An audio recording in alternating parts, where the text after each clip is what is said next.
So hello everyone, आज का हमारा टॉपिक है यूनिटरी फॉर्म ऑफ गवर्नमेंट के बारे में स्टडी करना। तो सबसे पहले हम लोग समझेंगे इसकी definition. So unitary form of government एक ऐसा सिस्टम होता है जहाँ पर पूरी कंट्री के अंदर सिर्फ एक लेवल होता है गवर्नमेंट का, और वो है सेंट्रल लेवल। ठीक है, और वो है सेंट्रल लेवल। एक सिंगल अथॉरिटी होती है, एक सिंगल सरकार होती है। जैसे अगर हम इंडिया के कंपैरिजन करें तो यहाँ पे क्या है, सेंट्रल गवर्नमेंट है जो कि क्या होगी, मोदी सरकार। इसके अलावा हमारे यहाँ पर अलग अलग स्टेट गवर्नमेंट है, जैसे कि तमिलनाडु की अलग सरकार है, यूपी की अलग है, हरियाणा में अलग है। ठीक है, सो इस तरीके से क्या है, यूनिटरी गवर्नमेंट क्या होती है, जिसके अंदर सिर्फ एक लेवल होता है और एक ही अथॉरिटी के पास सारी पावर्स कंसंट्रेटेड होती है। ठीक है, जो सेंट्रल गवर्नमेंट होती है वही क्रिएट कंट्रोल करती है और अबॉलिश कर सकती है सब नेशनल यूनिट्स, यानी कि इंडिया के केस के अंदर स्टेट्स को। नेक्स्ट आता है की features of the unitary form of government, कि यहाँ पर सिंगल सोवरेन अथॉरिटी होती है, यानी कि सेंट्रल गवर्नमेंट ही पूरे के पूरी कंट्री को कंट्रोल करती है। इसमें एज सच कोई लोकल गवर्नमेंट, स्टेट गवर्नमेंट जैसा कंसेप्ट नहीं होता है। सो इसमें हमने बता दें कि जो सेंट्रल गवर्नमेंट होती है वही होल्ड करती है सुप्रीम पावर। नेक्स्ट आता है सबऑर्डिनेट यूनिट्स, कि यहाँ पर प्रोविंसेस और म्यूनिसिपैलिटीज़ या स्टेट्स वगैरह होती है, लेकिन उसके पास अपनी खुद की कोई इंडिपेंडेंट पावर नहीं होती है। ठीक है, नेक्स्ट आता है uniform laws. The same laws apply throughout the country ensuring uniformity, कि पूरी कंट्री के अंदर हर एक स्टेट के अंदर एक ही सरकार का कंट्रोल होता है, तो इसीलिए पूरे स्टेट में आपको यूनिफॉर्मिटी मिलेगी in terms of laws, administrative structures. Next आता है फ्लेक्सिबल कॉन्स्टिट्यूशन। जनरली फ्लेक्सिबल यानी कि जो आसानी से अमेंड किया जा सकता है, चेंज किया जा सकता है, इसी टाइप का जो कॉन्स्टिट्यूशन होता है वो यूनिटरी फॉर्मेट को गवर्नमेंट को सपोर्ट करता है। सिंस पावर इज सेंट्रलाइज, यानी कि जो सेंट्रल गवर्नमेंट होती है ना, वो बिना अपनी मर्जी से कभी भी कॉन्स्टिट्यूशन के किसी भी आर्टिकल्स को चेंज वगैरह कर सकती है, क्योंकि उसके ऊपर कंट्रोल करने के लिए कोई स्टेट गवर्नमेंट नहीं है, कोई लोकल गवर्नमेंट नहीं है। सो मोस्टली यहाँ का जो कॉन्स्टिट्यूशन होता है वो काफ़ी फ्लेक्सिबल रहता है। ठीक है, तो सबसे पहले इसके अंदर हमारे पास आता है कि जैसे write a short note on unitary form of government. So हमने सबसे पहले इसकी डेफिनेशन बता दी कि जहाँ पर सिंगल अथॉरिटी, सेंट्रल अथॉरिटी के पास सारी कंट्री की पावर्स होती है। स्टेट गवर्नमेंट अगर होती भी है तो वो सारे का सारा काम अपने सेंट्रल गवर्नमेंट के इशारों पर करती है। फिर हमने बता दिए कुछ इंपॉर्टेंट फीचर्स, कि सिंगल अथॉरिटी होती है, सबऑर्डिनेट यूनिट्स होती हैं पर वो डिपेंडेंट होती है सेंट्रल पर। फिर आता है यूनिफॉर्म लॉज होते हैं पूरी कंट्री में, और फिर हमने बता दिया कि फ्लेक्सिबल कॉन्स्टिट्यूशन होता है। नेक्स्ट हमको बताना होता है कि एग्जांपल्स, जैसे कि यूके के अंदर यूनिटरी फॉर्म ऑफ गवर्नमेंट है, फ्रांस के अंदर है, जापान में है और चाइना के अंदर। तो ये वो कंट्रीज़ हैं जहाँ पर यूनिटरी फॉर्म ऑफ गवर्नमेंट है। नेक्स्ट आता है अपने पास कि अच्छा एक कंट्री है, उसके पास यूनिटरी फॉर्म ऑफ गवर्नमेंट है, तो उसके क्या फ़ायदे हैं और क्या नुकसान है। सो फ़ायदे यानी कि एडवांटेजेस में हमने एक्सप्लेन किया, स्ट्रॉन्ग सेंट्रल अथॉरिटी, कि अगर एक कंट्री के अंदर बहुत स्ट्रॉन्ग सेंटर रहेगा तो इससे क्या होता है, कंट्री के अंदर यूनिटी मेंटेन रहती है। And avoid conflict between the centre and the state, centre और स्टेट के अंदर लड़ाइयाँ वगैरह बहुत कम होंगी। लेकिन वहीं अगर स्टेट गवर्नमेंट बहुत ज़्यादा पावरफुल रहती है तो वो क्या करती है, अपना जो है डोमिनेंस क्रिएट करने की कोशिश करती है, सेंटर से काफ़ी ज़्यादा कन्फ्लिक्ट्स वगैरह उसके होते रहते हैं। तो इसीलिए इसका ये फ़ायदा ये है कि यूनिटी मेंटेन रहती है अगर एक प्रॉपर पावरफुल सेंट्रल अथॉरिटी है तो in the unitary system. Next है एडमिनिस्ट्रेटिव एफिशिएंसी, कि इसमें क्या होता है कि प्रॉपर यूनिफॉर्मिटी रहती है हर एक स्टेट के अंदर, तो फास्टर डिसीजन मेकिंग रहता है, यूनिफॉर्म पॉलिसीज़ रहती है, जिससे एडमिनिस्ट्रेशन करना थोड़ा ईजी हो जाता है।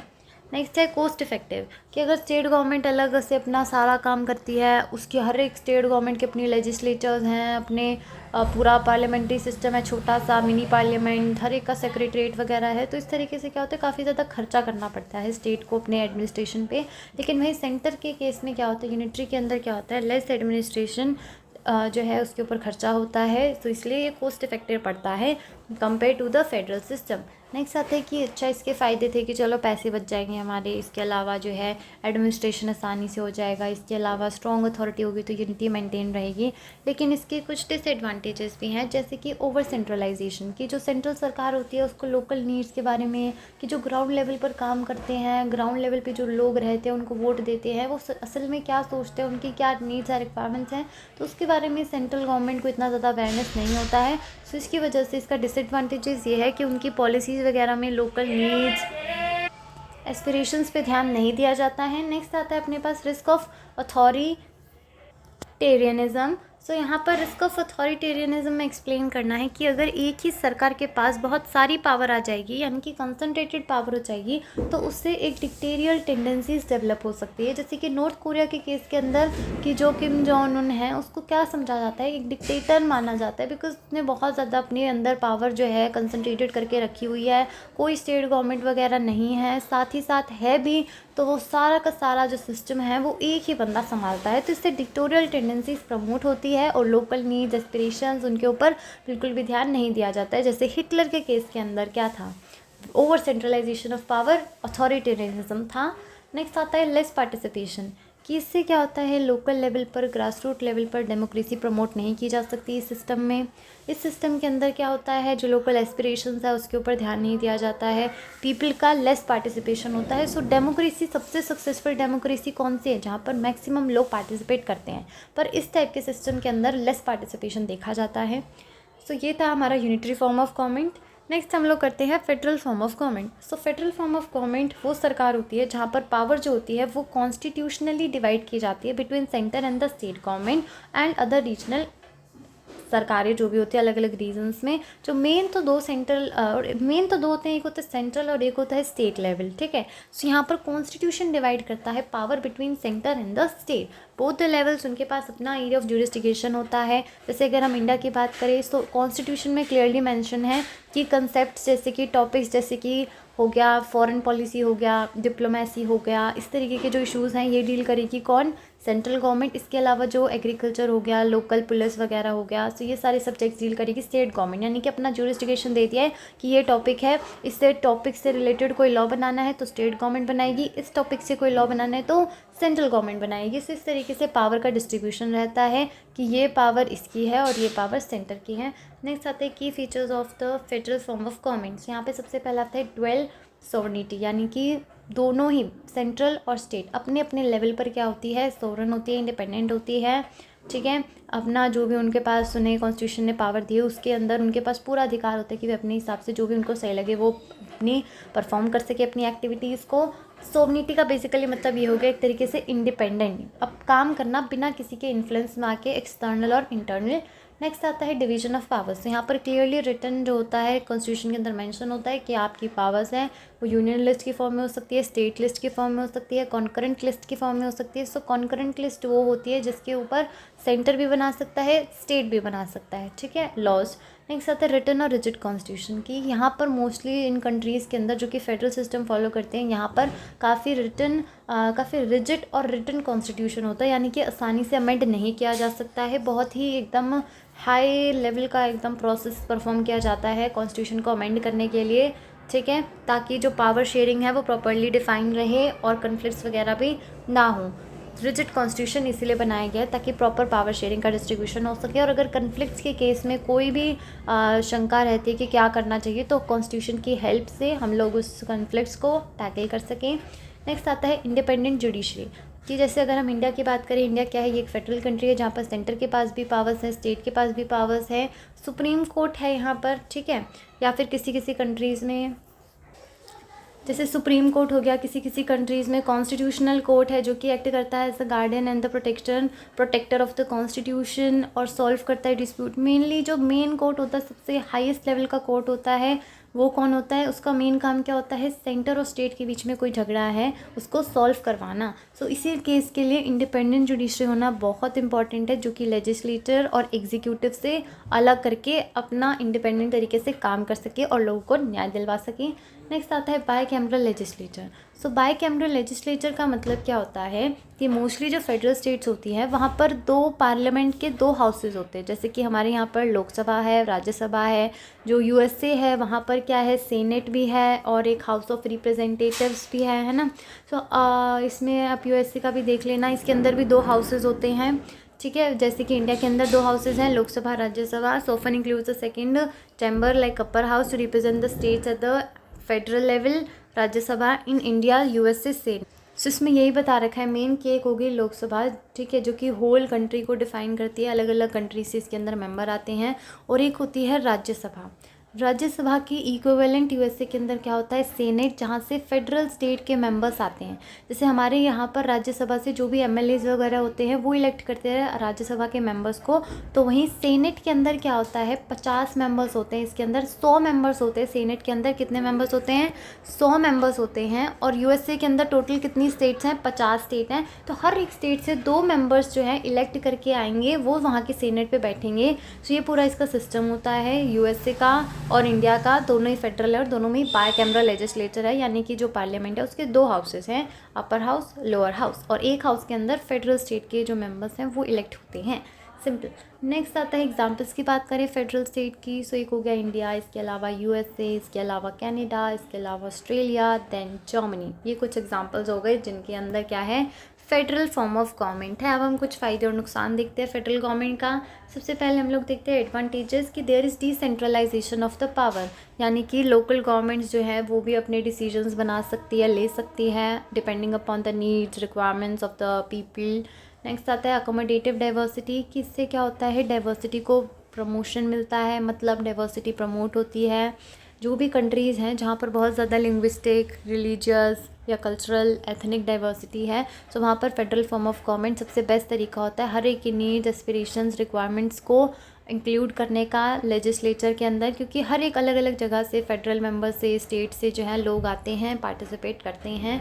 नेक्स्ट आता है चेक्स एंड बैलेंसेस, कि अगर पावर शेयरिंग रहती है सेंटर और स्टेट के बीच में, तो एक प्रॉपर सिस्टम रहता है चेक एंड बैलेंसेस का, जिसकी वजह से जो एक व्यक्ति के पास पावर कंसंट्रेटेड नहीं रहती है और डिक्टेरियल टेंडेंसीज़ जो है उसको कम किया जा सकता है और स्टेट को लोगों की विशेस के हिसाब से प्रॉपरली गवर्न किया जा सकता है। So basically checks and balances को प्रमोट करता है ये सिस्टम। डाइवर्सिटी जहाँ पर है, जिस कंट्रीज़ में है बहुत ज़्यादा, उसके लिए सबसे बेस्ट सिस्टम है ये। नेक्स्ट आता है decentralisation of power, so there is a lot of decentralisation of power. Next आता है डिसएडवांटेजेस, कि इसके कुछ नुकसान भी हैं, जैसे कि कॉम्प्लेक्सिटी, कि अगर हम मल्टीपल लेवल्स को इंक्लूड करते हैं एडमिनिस्ट्रेटिव स्ट्रक्चर पे, सो मतलब पहले सेंट्रल आ गया, फिर स्टेट आ गया, स्टेट में इतने सारे डिपार्टमेंट्स, उसके अलावा local government, urban local bodies हैं, रूरल लोकल बॉडीज़ हैं, तो इससे थोड़ा बहुत कॉम्प्लेक्सिटीज़ जनरेट होती है एडमिनिस्ट्रेटिव डिसीजंस में, डिलेज़ के अंदर रेड टेपिज्म वगैरह प्रमोट होता है। ठीक है, फास्टर डिसीजन मेकिंग इतनी नहीं हो पाती है। नेक्स्ट आता है इंटर गवर्नमेंटल कन्फ्लिक्ट, कि इसके अंदर वही है कि स्टेट चाहती है कोई मुद्दा है वो इस तरीके से हो, जैसे यूसीसी का है, ठीक है, यूसीसी का है, इसके अलावा और भी इतने सारे टॉपिक्स हैं जिनमें स्टेट गवर्नमेंट कुछ और चाहती है, सेंट्रल गवर्नमेंट कुछ और चाहती है। तो जब अलग अलग विशेज़ होंगी तो क्या होंगे, कन्फ्लिक्ट्स होंगे। सो डिस्प्यूट रहता है जुरिस्डिक्शन का, रिसोर्सेज का, इसके अलावा फाइनेंशियल कंस्ट्रेंट रहता है। अब जैसे जीएसटी का टॉपिक है, जीएसटी के लिए, जीएसटी को लेके स्टेट और सेंटर के में कितना कन्फ्लिक्ट हुआ था या होता ही रहता है। इस तरीके से ये श्योर करता है कि हमें प्रॉपर मैकेनिज्म की आवश्यकता है जिससे हम लोग अवॉइड कर सकें सेंटर स्टेट कन्फ्लिक्ट को। इसके अलावा हमें प्रॉपर जो है मैकेनिज़म्स लाने की आवश्यकता है, अलग अलग कमिटीज़ लाने की आवश्यकता है जो कि इनके प्रॉपर कोऑर्डिनेशन मेंटेन कर सके सेंटर और स्टेट का। नेक्स्ट आता है इनइक्वालिटी, कि इसके केस में जब फेडरल गवर्नमेंट रहती है, सो एक स्टेट गवर्नमेंट है, दूसरी स्टेट गवर्नमेंट है, फिर अलग से सेंट्रल गवर्नमेंट है। सो मान लो ये स्टेट है, यहाँ पर अलग गवर्नमेंट है और यहाँ पर अलग गवर्नमेंट है, तो इस केस में क्या होता है, ये जो है अपनी बढ़िया डेवलपमेंट कर रही है और ये जो है इसके अंदर मतलब करप्शन है और बहुत ही अनस्टेबल की सरकार है। तो इससे क्या होता है, रीजनल इम्बैलेंस क्रिएट होता है। एक स्टेट बहुत ही डेवलप कर रही है, हर महीने उसकी जो जीएसटी है, हर महीने जो उसका जीएसटी कलेक्शन है, उसकी जो स्टेट जीडीपी है वो बढ़ती जा रही है और दूसरे की कम होती जा रही है। सो इससे रीजनल इम्बैलेंसेस रहते हैं बिकॉज यूनिफॉर्म पॉलिसीज़ नहीं है। एक स्टेटमेंट किसी और तरीके से काम कर रही है, एक स्टेटमेंट किसी और तरीके से काम कर रही है।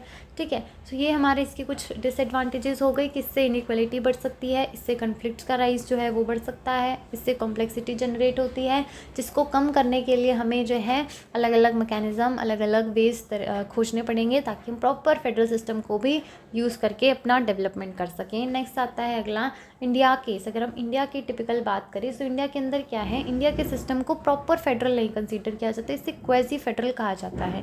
क्यों कहा जाता है, बिकॉज जो हमारे यहाँ पर जो सेंट्रल गवर्नमेंट है ना, उसके पास कंपेरेटिवली ज़्यादा पावर्स हैं in comparison to state government. और कभी कभी जैसे कि क्या क्या पावर्स हैं कि सेंट्रल गवर्नमेंट जो है वो इमरजेंसी इम्पोज कर सकती है ना, जो इमरजेंसी इंदिरा गांधी के टाइम पे लगाई गई थी। सो उस केस में भी क्या शो करता है कि सेंट्रल गवर्नमेंट कितना पावरफुल है, एक इमरजेंसी इम्पोज करके सारी स्टेट गवर्नमेंट को क्या कर सकता है, वो सस्पेंड कर सकता है। इसके अलावा प्रेसिडेंट रूल लगा सकती है सेंट्रल गवर्नमेंट, ठीक है। इसके अलावा सेंट्रल गवर्नमेंट के पास सारे इंपॉर्टेंट सब्जेक्ट्स हैं। कॉन्करेंट लिस्ट के अंदर क्या है, सेंट्रल गवर्नमेंट की ज़्यादा मानी जाती है। जो रेजिडरी पावर्स हैं वो किसके पास है, सेंट्रल गवर्नमेंट के पास है। रेजिडरी पावर्स वो होती है जो कि किसी भी स्टेट में किसी भी लिस्ट के अंदर मेंशन नहीं है। जैसे कि हमने 3 लिस्ट पढ़ी थी, एक हो गई स्टेट लिस्ट, एक हो गई कॉन्करेंट लिस्ट, एक हो गई सेंट्रल लिस्ट। सो वो टॉपिक्स, वो सब्जेक्ट्स जो इन तीनों में किसी भी लिस्ट में नहीं है वो आते हैं रेजिडरी लिस्ट में। और रेजिडरी लिस्ट की जो भी डिसीजन मेकिंग पावर है वो भी किसके पास है, सेंट्रल के पास है। सो ये सारे पॉइंट्स दिखाते हैं कि किस तरीके से सेंट्रल गवर्नमेंट को हमारे इंडिया के अंदर ज़्यादा स्टेटस दिया गया है in comparison to state government. So अगर हम इसके अंदर बताएं कि हमारे यहाँ पर फेडरल इन स्ट्रक्चर है कि चलो सेंट्रल गवर्नमेंट है, स्टेट गवर्नमेंट है, लेकिन यूनिटरी इन स्पिरिट है। यूनिटरी इन द सेंस कि सेंट्रल गवर्नमेंट थोड़ी सी ज़्यादा क्या है, मोर पावरफुल है। तो इसमें यही हमने एक्सप्लेन किया कि फेडरल इन स्ट्रक्चर भी है और यूनिटरी भी है।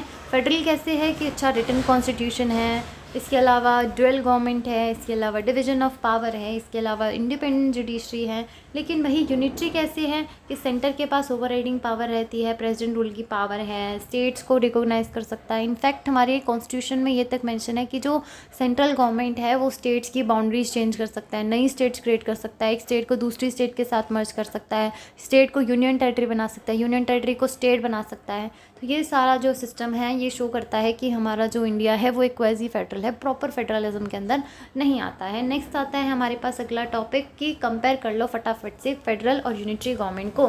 सो हमने इसके अंदर एक्सप्लेन किया डेफिनेशन के अंदर,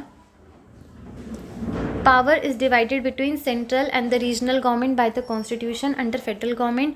नेक्स्ट आता है यूनिटरी गवर्नमेंट में कि all the powers are concentrated in single central authority. Next आता है पावर डिस्ट्रीब्यूशन कि देयर इज ड्यूअल सिस्टम। इसके अंदर यूनिटरी गवर्नमेंट में क्या है, सिंगल लेवल ऑफ सिस्टम होता है। नेक्स्ट आता है सोवनिटी, सो ये आप इसको पढ़ सकते हो, ठीक है। ड्यूअल सिस्टम होता है, सिंगल लेवल होता है। नेक्स्ट आता है सोवनिटी यानी कि इंडिपेंडेंसी।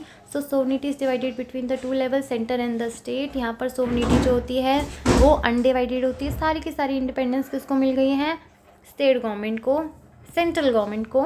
नेक्स्ट आता है कॉन्स्टिट्यूशन कैसा होता है, यहाँ पर रिटन होता है, रिजिड होता है, डिफिकल्ट टू अमेंड होता है, इसके अंदर फ्लेक्सिबल होता है, ईजी टू अमेंड होता है। फिर आता है सुप्रीमेसी कि कॉन्स्टिट्यूशन जो है बहुत सुप्रीम होता है। जैसे अगर हम बात करें हमारे इंडिया के अंदर सबसे पावरफुल चीज़ क्या है जिसके मतलब सबसे ज़्यादा जो इसको कंट्रोल कर सकता है पूरे नेशन को, क्या वो सेंट्रल गवर्नमेंट है, क्या वो प्राइम मिनिस्टर है, क्या वो प्रेसिडेंट है? नहीं, सबसे सुप्रीम बॉडी अगर कोई हमारे इंडिया के अंदर है तो वो है कॉन्स्टिट्यूशन। हमारे इंडिया में वैसे ही होगा जैसा कॉन्स्टिट्यूशन में लिखा है। So constitution is supreme over both the levels of government. यहाँ पर क्या है, सेंट्रल अथॉरिटी सुप्रीम, यानी कि सेंटर जो अपने हिसाब से कभी भी कॉन्स्टिट्यूशन के अंदर कोई भी लॉ ऐड कर सकती है, कोई भी लॉ हटा सकती है, ठीक है, इन the case of unitary system. Next आता है जुडिशरी, यहाँ पर इंडिपेंडेंट जुडिशरी होती है। यहाँ पर जुडिशरी में भी इंडिपेंडेंट और it may not be independent, it depend upon the country to country. Next आता है लेजिस्लेटिव सिस्टम। लेजिस्लेटिव सिस्टम में इसमें बता दिया कि बायकैमरलिज्म हो सकता है, इसके अंदर यूनिकैमरलिज्म होता है और इसके अंदर बायकैमरलिज्म होता है ज़्यादातर ये। बाकी सिंगल यूनिकैमरल भी हो सकता है, ऐसा कुछ नहीं है। बाकी मोस्टली जितनी भी फेडरल स्टेट्स हैं उनमें बायकैमरलिज्म को प्रमोट किया जाता है। नेक्स्ट आता है state autonomy. States they have autonomy, यानी कि स्टेट्स जो होती हैं इनके पास अपनी कुछ पावर्स दी गई होती है कॉन्स्टिट्यूशन के द्वारा in the case of federal government. But in the case of central government और यूनिटरी सिस्टम, स्टेट्स जो होती हैं they do not have any real autonomy, they do not have any real freedom, they are to be govern under the central government. Next आता है अगला comparison के कुछ points, ये एग्जाम्पल बता दिए जैसे यूएसए, इंडिया, कनाडा, ऑस्ट्रेलिया। फिर इसके अंदर एग्जाम्पल बता दिए यूके, फ्रांस, यूके यानी कि ब्रिटेन, ठीक है, United kingdoms, France, China, Japan, ये सब क्या है, यूनिटरी के एग्जाम्पल हैं। नेक्स्ट आता है फ्लेक्सिबिलिटी कि rigid, less adaptable to rapid changes, flexible, easily adaptable to new changes. Crisis management, they may face coordination challenges during natural disasters between state and centre, they have strong central response during national crisis. Next आता है unity versus diversity की, ये diversity को promote करता है, ये unity और integration को प्रमोट करता है। नेक्स्ट आता है फाइनेंशियल रिलेशंस कि both the levels have separate sources of the revenue. State के पास भी अपनी पावर है कि वो अपने तरीके से टैक्स वगैरह ले सकती है। फिर आता है सेंट्रल गवर्नमेंट कंट्रोल करती है नेशनल फाइनेंसेस को इन the case of unitary system. फिर आता है डिस्प्यूट रेजोल्यूशन, सुप्रीम कोर्ट जो होता है सेंटर स्टेट की लड़ाई सॉल्व करवाता है। इसके अंदर सेंट्रल अथॉरिटी सब कुछ डिसाइड करती है, तो ऐसा कुछ डिस्प्यूट्स के चांसेस रहते ही नहीं हैं। फिर आता है अमेंडमेंट प्रोसेस, काफ़ी कॉम्प्लेक्स होता है, सेंटर और स्टेट का अप्रूवल चाहिए होता है। इसके अंदर जो सिंपल रहता है कॉन्स्टिट्यूशन को अमेंड करने का प्रोसीजर, क्योंकि सेंट्रल लेजिस्लेटर एक ही पावरफुल है, वो अपने हिसाब से कर लेती हैं। नेक्स्ट आता है suitability, it is suitable for a large diverse countries with the distinct identities, जैसे कि USA हो गया, बहुत ही लार्ज है, डिस्टिंक्ट कंट्री है, इंडिया हो गया, ठीक है। नेक्स्ट आता है it is suitable for a small homogeneous country, जैसे कि जापान है, उसके लिए सबसे बेस्ट है ये, क्योंकि वहाँ पर क्या है, सेम ही प्रकार के क्या हैं लोग रहते हैं, सेम भाषा बोलते हैं, ठीक है, सेम एथनिसिटी है उनकी, सो उसके लिए सबसे बेस्ट रहता है। जहाँ पर छोटी सी हो, होमोजीनियस पॉपुलेशन हो, तो उसके लिए यूनिटरी बेस्ट है। वहीं अगर लार्ज कंट्री हो, डिस्टिंक्ट पॉपुलेशन हो, अलग अलग भाषा, वस्त्र, अलग अलग लैंग्वेज बोलने वाले लोग होते हैं, रिलीजन के लोग, सो उसके लिए सबसे बेस्ट कौन सी रहेगी, फेडरल। नेक्स्ट आता है conclusion, so unitary system they are best for small homogeneous nations, while administrative simplicity and national unity को ये प्रमोट करता है। फेडरल की बात करें, ये लार्ज डाइवर्स कंट्री को सूट करता है। In reality many countries they are mixed elements of both, कि कोई कंट्री प्रॉपर फेडरल नहीं है, कोई कंट्री जो है, बहुत सारी कंट्रीज़ ऐसी है जो सिर्फ प्रॉपर यूनिटरी नहीं है, प्रॉपर फेडरल नहीं है। So in reality many countries have mixed elements of both. For example India though federal it has very strong unitary features, while the UK through unitary has developed powers, has devolved powers to Scotland, Wales and Northern Ireland, ठीक है। सो इसने भी अपना थोड़ा devolution, मतलब powers को divide किया है अपने स्टेट्स में, जैसे कि स्कॉटलैंड, वेल्स को थोड़ी बहुत पावर दे रखी है, किसने, UK ने। सो ये अपना आज का टॉपिक था, unitary and federal form of government, जो कि यूनिट 4 का पार्ट था, ठीक है। That's it.